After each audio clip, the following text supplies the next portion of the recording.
Hi, this is Brandon from BnR Tackle, and today I'm going to talk about how we rig up soft beads for salmon fishing. So salmon fishing, primarily targeting coho and or chinook. Starting with my rod, this is a medium heavy 9-foot rod, rated about I think 10 to 20, 8 to 17, and 9 foot in length, 9.5 feet in length, with a medium to heavy spinning reel and probably a minimum of 30-pound braided line. The braided line is good for mending with the float fishing, and also really is a lot of abrasion resistance, which you can find a lot of salmon around a lot of wood structure, a lot of heavy structure. So starting from the top, first we're going to attach a bobber stop because I'm going to rig it for bobber fishing. So I'm going to take my free end of my line and I'm going to attach a bobber stop. I'm going to thread this through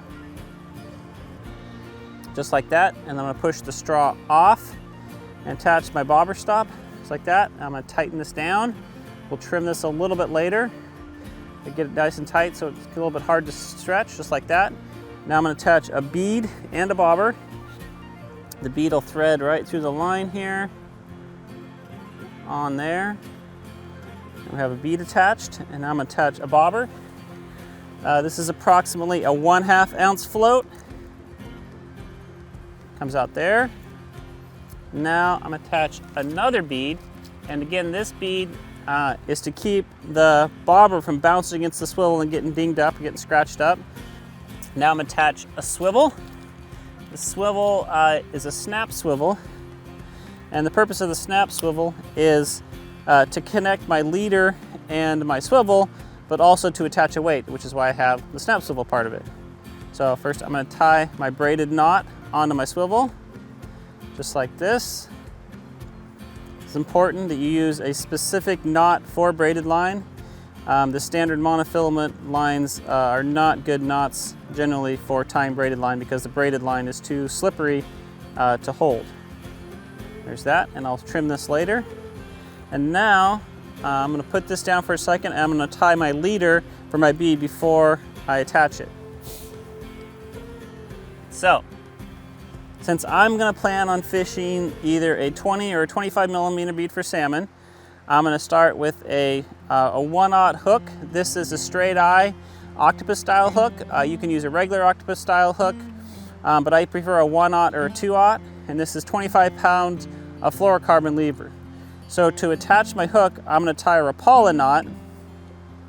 And a Rapala knot is an overhand knot, and then you loop it through the eyelet, and this creates this little loop.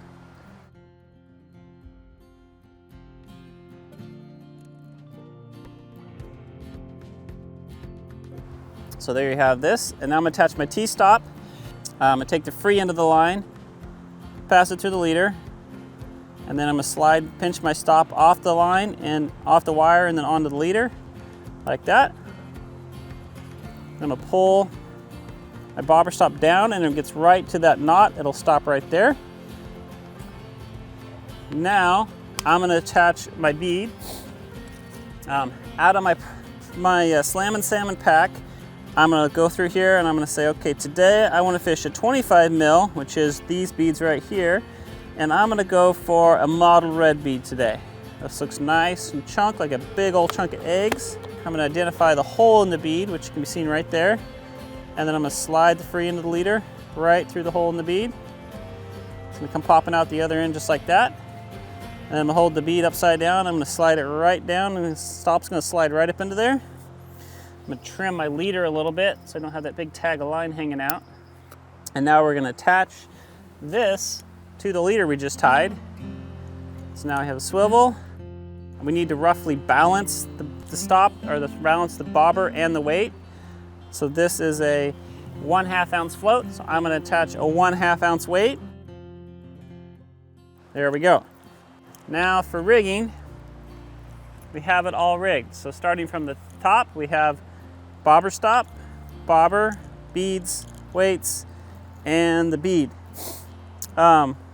With this setup, it's important that we don't necessarily need to drag the weight on the bottom like when we're bobber dogging.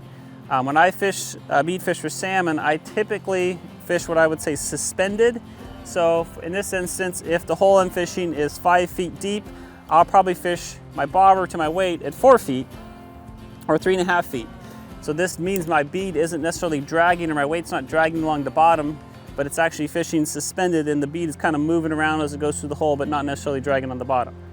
We find this to be a little more effective, at least for us, for salmon fishing than the traditional bobber dogging fishing. So with that, you're rigged up for salmon and bead fishing.